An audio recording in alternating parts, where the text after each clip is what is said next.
Hello. It's Sunday morning here.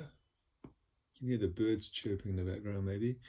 On Friday night or evening, I attended a Thom Yorke concert, solo concert, obviously without the band, and it was solo in every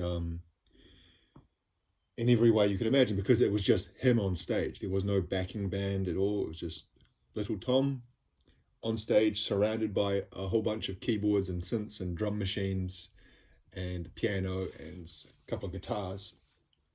Um, it was amazing. I can't really attach it was the best show I've ever seen, or it was this, was that, because I've seen so many shows over the years at different stages of my life, and it's really hard to kind of quantify or compare different kinds of music with different stages of your own emotional development and maturity. But I'll say it was very different from any show I've ever been to before, and just kind of left me in awe. Awe is the kind of the word AWE, awe is the kind of word that the feeling overall that I have about the show and the experience. So as I'm talking about this, I'm going to show what I have in the way of Thom Yorke stuff. This is all Radiohead. I don't have any of his solo albums, which is unfortunate. I've actually been looking for them for a while. But we'll talk about that as I go through. So he was announced to play here a while ago now. Usually it's a at least 6 months in advance that bands or artists announce tours, and he announced, and as soon as I saw he was playing, I wanted to go because I've never seen Radiohead live. Radiohead are one of my favorite bands. They'd be in my top, maybe my top 5, certainly my top 10 favorite bands of all time. This is in rainbows by the way. This is a secondhand copy that I bought online from someone for $5. So I saw he was coming, and the tickets.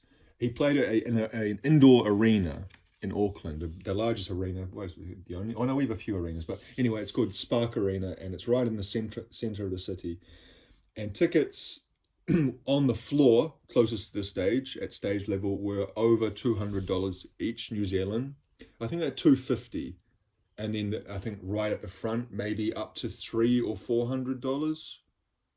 I'm just like don't quote me on that because I might be wrong, but I get it. I might be wrong.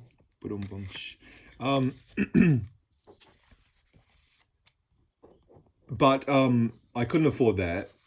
And so the seated tickets. So there's two kind of tiers of seating, and the kind of second level you're up quite high. Were about $140 New Zealand. So $140 New Zealand is about $75 US, I believe, with current exchange rates, or thereabouts. A lot of fiddly bits with the in rainbows. Digipack, fold out, whatever you want to call it. It's a bit of a pain in the bum, to be honest. But anyway, it goes on like that. So I bought them, and I I had saved some money from my birthday. I think I talked about this before. Every year on my birthday, I usually only receive birthday presents from two people: my wife and my parents. And I just ask for money. Very and there's nothing I want. I guess there's nothing. Well, there are things I want, but it's hard for people to buy them. Is what I'm saying. So it's just like easy as I would give us some cash, and so I got cash over the last few years, and I spend some of it, and I save some of it. I usually kind of accumulate, and then I save a little bit of money each week on top of that. Anyway, I had a decent amount of money there, and so I bought 2 tickets for me and my wife, because my wife is not really a music fan. She likes music, but she doesn't know anything about it, and her typical music is that not the kind of music I like. For example, I went to Mr. Bungle earlier this year in March, and they were playing a death metal set. So I knew that would be pointless to take my wife to that because she just would not enjoy it. And also, that was a standing concert. This was a seated concert, so it's a lot easier for someone who doesn't perhaps love the music as much as I do to kind of endure 2 hours seated as opposed to 2 hours standing with a bunch of sweaty, long-haired metalheads. So we bought the tickets, and time passed, and we came, and now late October, he played his first solo show down in Christchurch in the South Island, and I saw the set list, and I was pretty impressed. The tour is called Everything. This copy here is not secondhand. I bought this new back when it came out.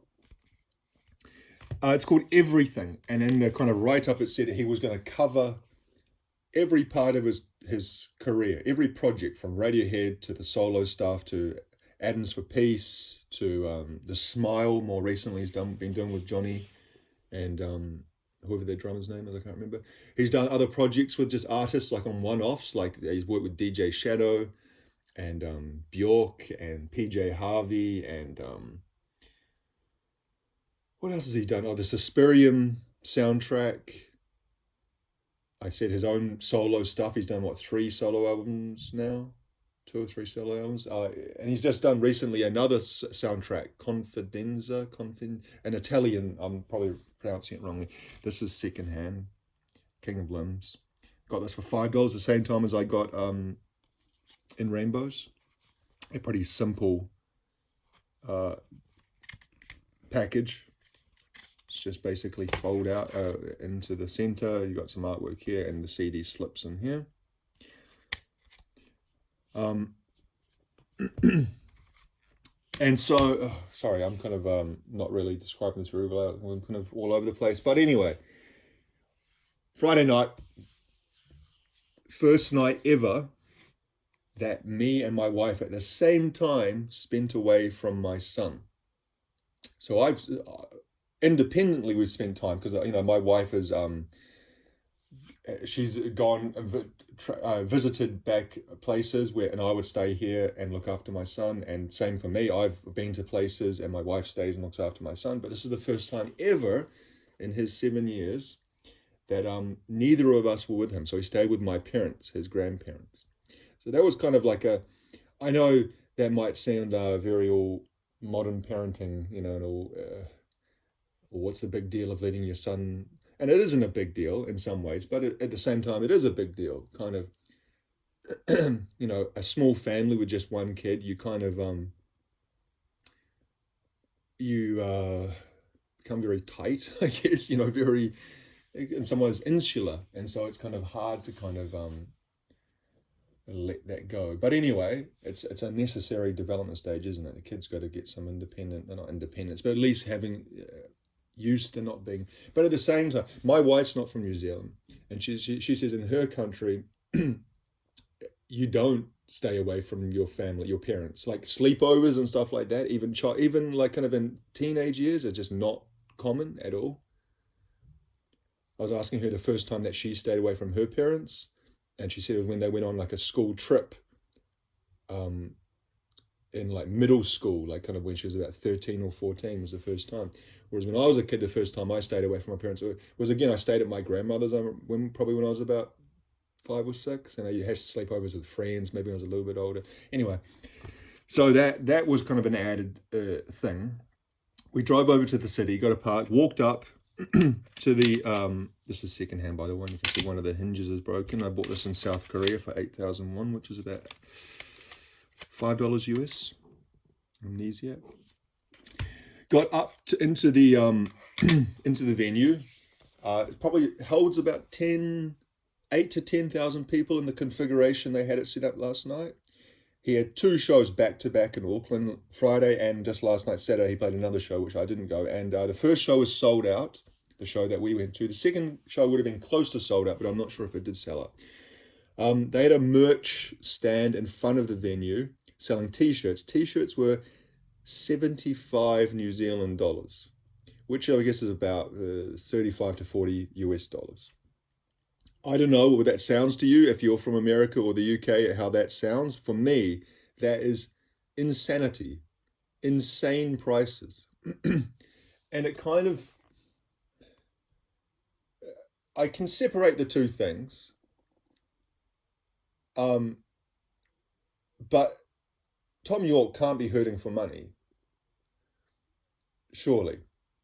And the Radiohead could literally announce a concert in any major city in the Western world, and probably some not in the Western world, and sell it out like a decent sized. He's sold out. He's selling out his own solo show. So if he announced a show in Auckland, Sydney, Melbourne, Los Angeles, New York, London, Paris, Berlin, Radiohead would sell that out within a day, I imagine. Especially because they haven't toured for a while either. And so, and then the millions of albums sold, all the rest of it, and all the other things he must have going. Like, so we can't be hurting for money. And so then when I see, if I went to saw some like kind of like I don't know, like a band like Dillinger Escape Plan, like kind of like a hardcore metal type band that doesn't have a massive following and plays kind of much smaller venues, doesn't usually sell out.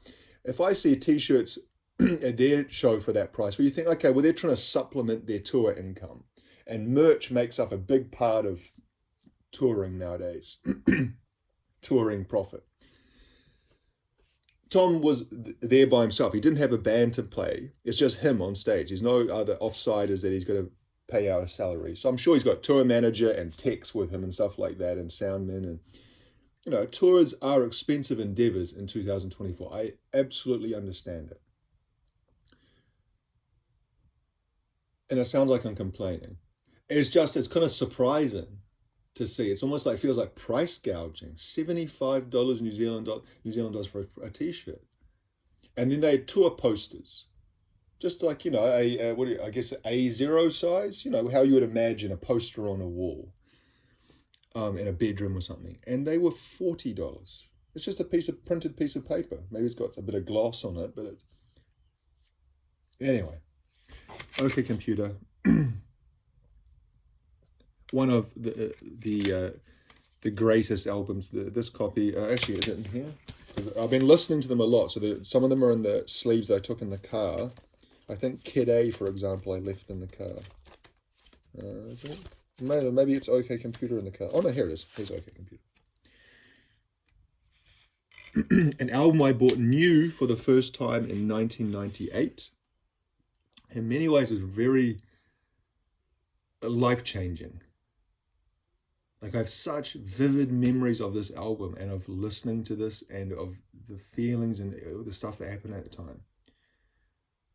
Anyway, this is a secondhand copy. I've owned this probably 4 times in my life. We sat down in our seats, like I said, fairly high up, but a decent view of the stage. The stage was quite... before the show was quite ill lit. It was just kind of this purple reddish light, and you thought, we can't really see that much. But when he came out,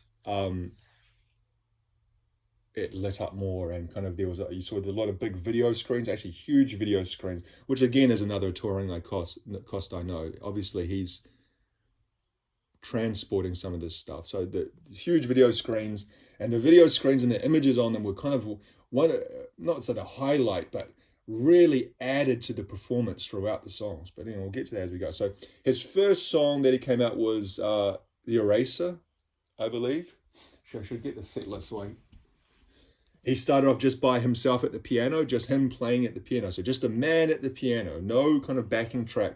So the way that he approached the set list is that he seemed to have kind of 3 versions. There was man at the piano, just him at the piano, man and guitar, acoustic guitar, so just him and his guitar and vocal, no backing, and then man with huge synths and drum machines, where he do these other numbers where he had a huge backing with all that stuff going on. And they're kind of distinct feelings for each of those kinds of songs. So he started off with The Eraser. Then I think after that he went into, hang on, I should have had this set up before I went to 25th. So he played last night as well, and this set list is kind of Oh, that's right. Let Down. That's right. They said that. That was fucking amazing. So the second song he played was Let Down off OK Computer, track 5, if I remember. And as soon as he started the guitar chimes, I recognized it. And then I'm saying I recognized before anyone else, but kind of like you could kind of hear the recognition ripple through the audience. So just him playing acoustically with guitar, and it was just perfect. That song is not really a song you imagine in the acoustic solo form because it's quite layered in the studio, and it's got not vocal harmonies but kind of different. He sings and there's background vocals, I think, especially in that last verse. So he obviously couldn't do that part. He had to kind of just do the background vocals. I think he didn't do the actual verse itself, but just amazing. So he started with man at piano, man at guitar. So quite small, intimate type sounds. You know what I mean? And then track 3 was the third version of himself, and he did the solo song Last I Heard. Now, probably not as familiar as those first two. Last I Heard, and then it's in brackets, He Was Circling the Drain. That's off his most recent solo album, Anima.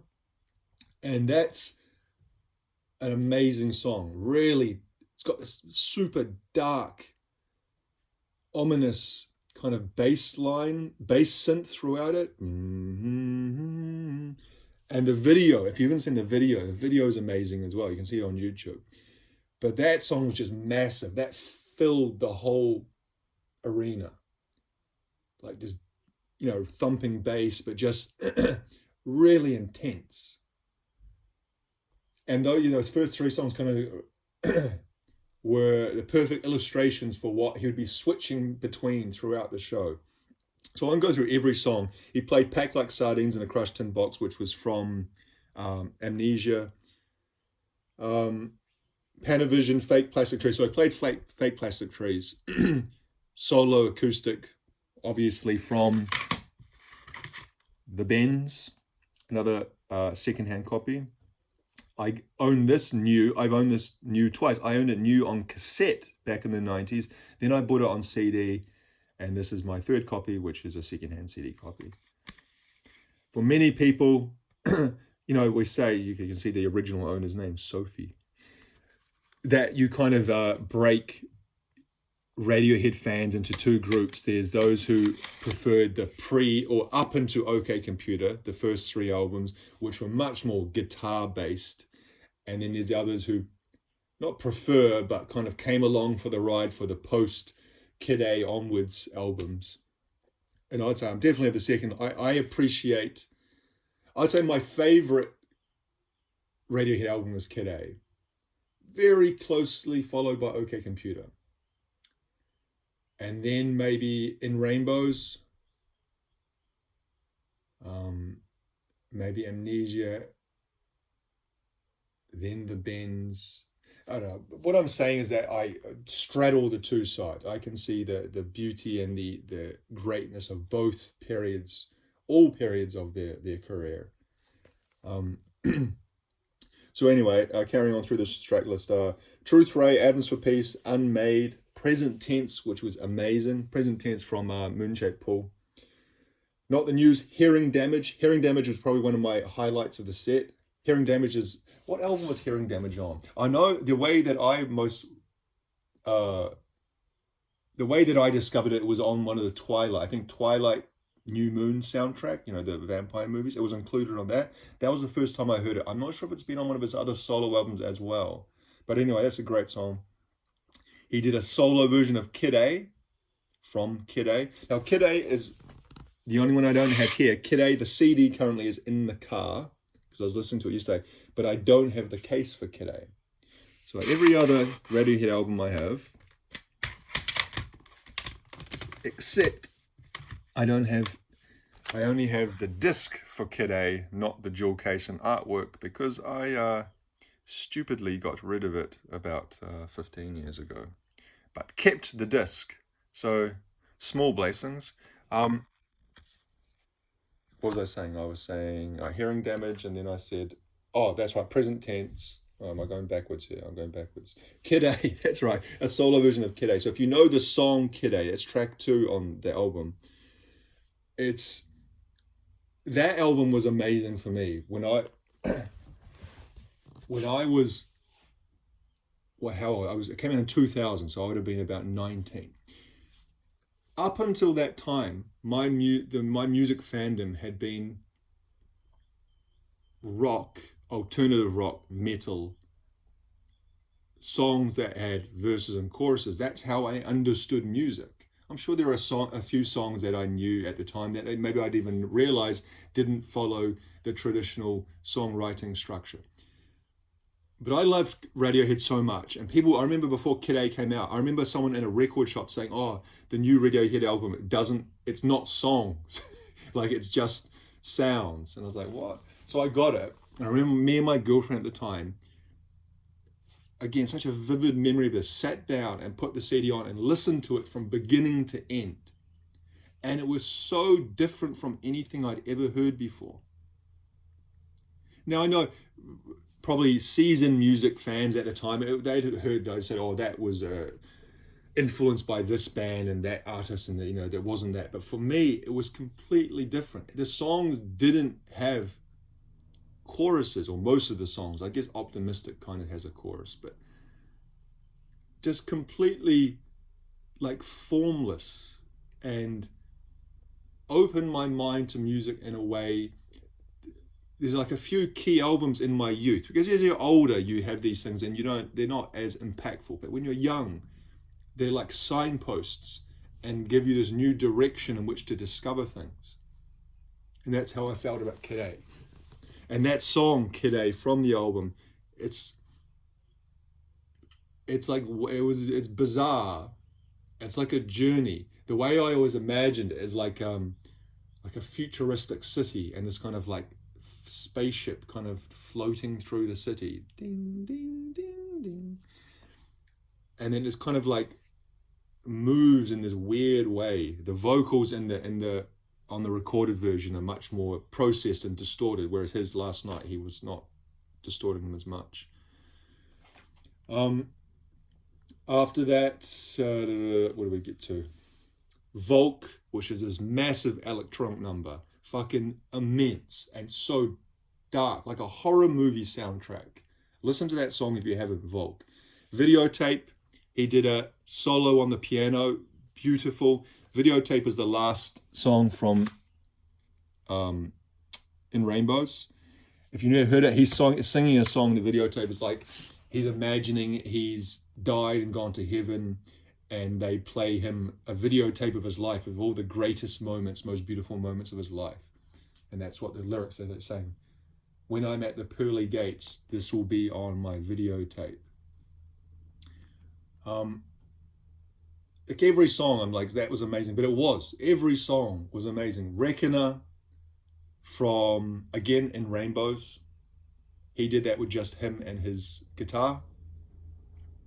Back in the Game, The Clock, All I Need, which was beautiful as well. Then he went off, and there was a call for an encore, as is the tradition. And he came out, and there was the first time throughout the concert, he hadn't really addressed the crowd. He did say thanks, thank you, you're all right. He said he messed up a few times, actually, with Let Down. He messed that up. He started singing the second verse at the beginning of the song, so he had to restart it.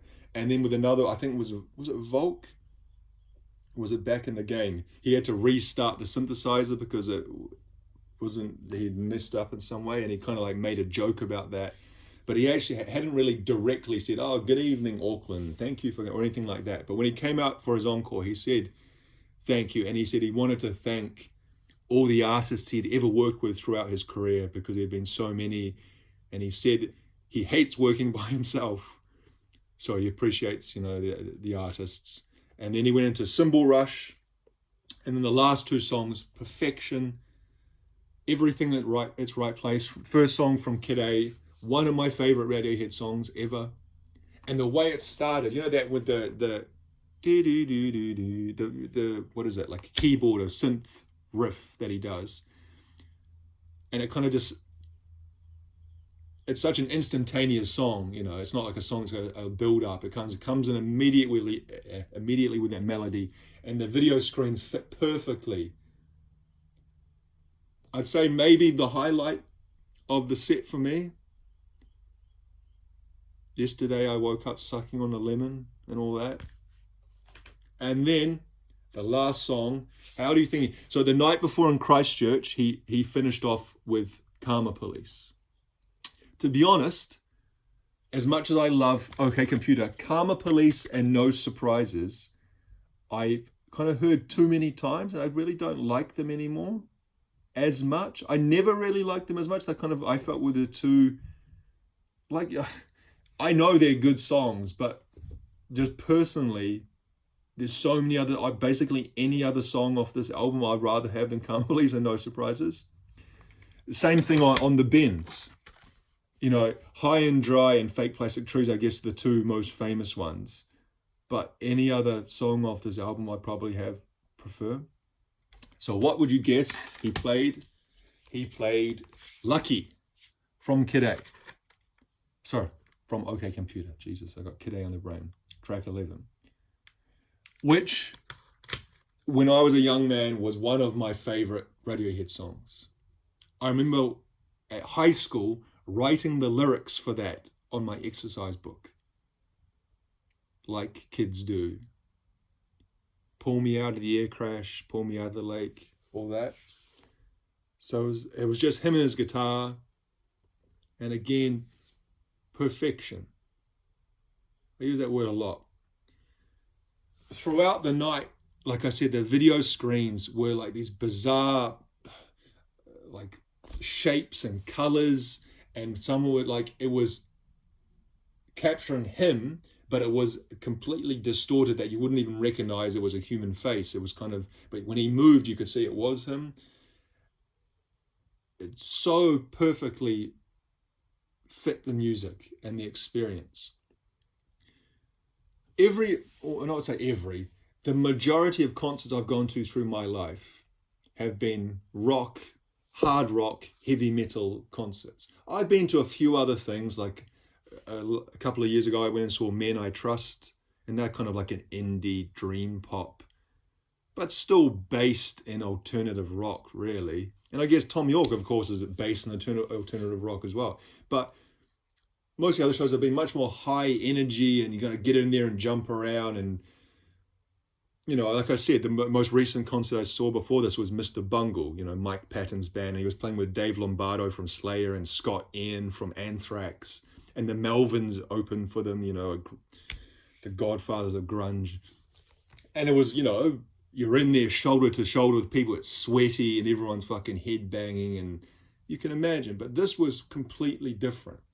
A part of it was because it was seated. So that kind of removes a certain kind of energy from the crowd, but it's replaced by a different energy. And for some parts of it, it felt like you could hear a pin drop if it was not for the performance happening on stage. Everyone was so in awe, kind of like so focused and amazed by what they were hearing and seeing, that it was just like breathless. That's kind of how I felt, like kind of like amazed that I was seeing this happen, but not in like a conscious way, like I am amazed, just like the natural emotional reaction to it.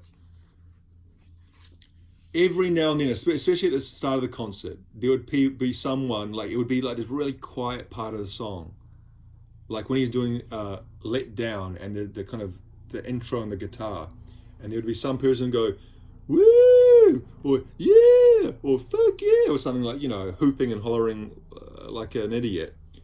And it kind of broke you out of the experience for a second.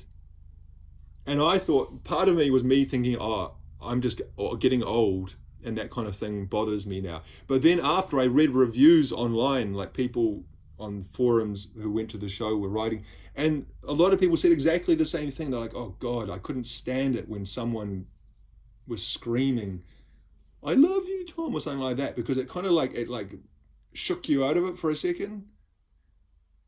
Quite a strange thing. Like I said, really so different than any other live performance I've ever seen before. I'm so glad that I went, because a lot of times you spend a lot of money on concerts and then there's a months you have to wait until and then you're like, oh, I shouldn't have spent that money. It's a lot of money to spend, and you kind of get out of the mood of it. But so the main thing I regret is I wish I had gone last night as well, because last night he played "Sail to the Moon," which is really a song I wished he had played. That's from Hail to the Thief. I wish he had played. And the song he didn't play at any of the shows so far that I would have blown my mind was Codex from King of Limbs, because that's just such an amazingly beautiful song. But he hasn't played that. But you can't have everything. And the thing is that I've seen 3 set lists. I saw the set list from Christchurch, the set list from the show I went to in Auckland, the second show in Auckland last night. And each of those 3 set lists, there's things on there. Oh, I wish I'd seen that. Oh, or I'm so glad I saw that. He has so much amazing material to pick from that he could make 50 set lists and still miss things out, but still make the crowd happy. He's just got such an amazing catalogue to choose from. So yeah, there's so much else I could say about the show, but I would just be blabbing, repeating myself, and not really being understandable. He's going to Australia next. He's playing a couple of shows in Sydney and Melbourne, and then I think he's going through Singapore and into Japan. And as far as I know, that's all he's got booked for this tour, the Everything tour. I'm sure it will eventually, like I don't know how much people follow Radiohead, but there's been chatter of Radiohead. He just gave an interview recently, like in the last week, saying that basically the interviewer said people miss Radiohead, and basically his response was, I don't really care. Like, I think we all have the right to do what we want to do. We've earned the right, which of course is true. He's been doing stuff with like the Smile have released 3 albums in the last 4 years, which have been brilliant as well.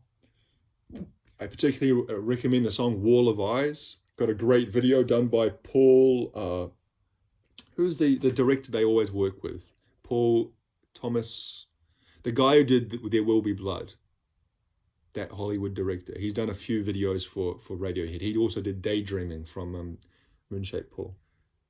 Paul Thomas, something like that. Anyway, that's a great video, Wall of Eyes, on YouTube. Thom Yorke featuring center on that video as well.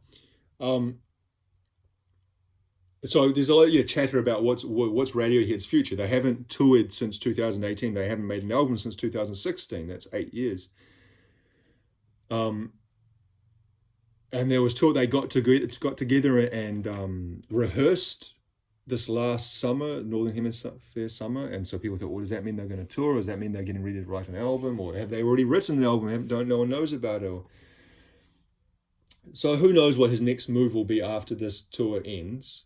But I'm sure eventually, might not be immediately, but eventually he will do this again in North America and Europe and other parts of the world. He's never toured in New Zealand before solo. Radiohead have played here. They played here in 1998 when I was at high school and I didn't go. I couldn't go. It sold out, I remember. And they toured here when I wasn't in the country, I think 2012-ish. So it's one band that I would so love to see. But they just don't tour. They do so many tour, nowadays they don't. But in the past, they've always they tour very heavily in Europe, but not so much down here. So there's a chance that I'll never get to see them, and there's the chance I'll never get to see lots of bands. And it's not something I really get hung up on. But when the chance does come for me to see something, at least Radiohead-esque, the lead singer and main songwriter, then so grateful that I got that opportunity. It's like a memory that, some shows you kind of see and you enjoy it, but they kind of don't stick with you. But this is something I feel will stick with me forever. Like 2 days after, I still feel like buzzing from it, which is something that you kind of, another thing you lose. Like when you're young, you go to concerts and it's like the most intense, life-changing experience. Some of the shows I saw when I was young, like of bands, and if I said the bands, you'd be like, you would laugh. Like whoever, like Soundgarden. Well, that's not like that's obvious, but I saw Soundgarden on the Down on the Upside tour back in 1997, and it was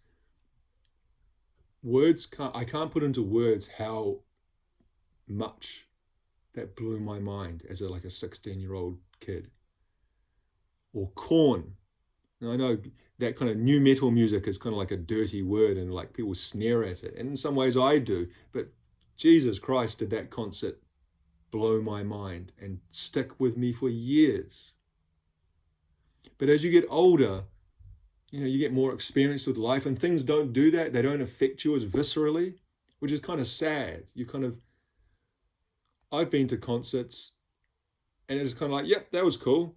Like I saw Muse in Korea at the Olympic Stadium there, a massive show and a huge production, and it was a brilliant show, a brilliant live performance, but it really kind of just like that, like, oh, that was good. Yep, great. I'm glad I went to that. Yep, and done.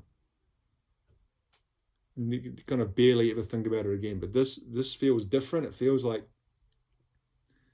say life altering. Like I'm sure it's not going to change my life, but it kind of changes the way you experience things and think about things, and certainly think about his music. Like you listen to it in a different way, and so inspiring. Like even now, as a 43-year-old man, like I play guitar, and most of my adult life I've been in and out of playing guitar and bass guitar, and like what they're like, there's part of my soul that wishes I could make music or even just try to make music. And I wish like I had access to like synths and keyboards. Not even I can't even play the fucking things, or a drum machine where I can at least try to make music. And seeing a show like that, it's like that's like, oh my God, I wish I could do that. A funny side story to that. I saw an interview with David Guetta, the French DJ. Like he's like kind of pop house DJ, and he was saying that when he was young, before he kind of broke big, he was certain the only reason he wasn't successful was because he didn't have the money and the technical gear like the big bands have. And he kind of referenced Daft Punk. He said, I knew I could be as popular as Daft Punk and that I could write as good music if I had the same, like a studio and all the stuff that they had. And then he met the guy from Daft Punk, like Thomas or one of the other guys. And he played some of his music to the guy from Daft Punk, and the guy from Daft Punk said, oh yeah, good. You come to my studio and we can maybe work on some stuff. And so David Guetta was like, oh, finally I can see his studio. And so he went over to the place and they were standing in like a bedroom. David Guetta's like, where's your studio? And the guy from Daft Punk was like, this is it. We're in it. It's my, and he had like one like shitty little keyboard and like a computer. This was probably I guess was around homework era maybe.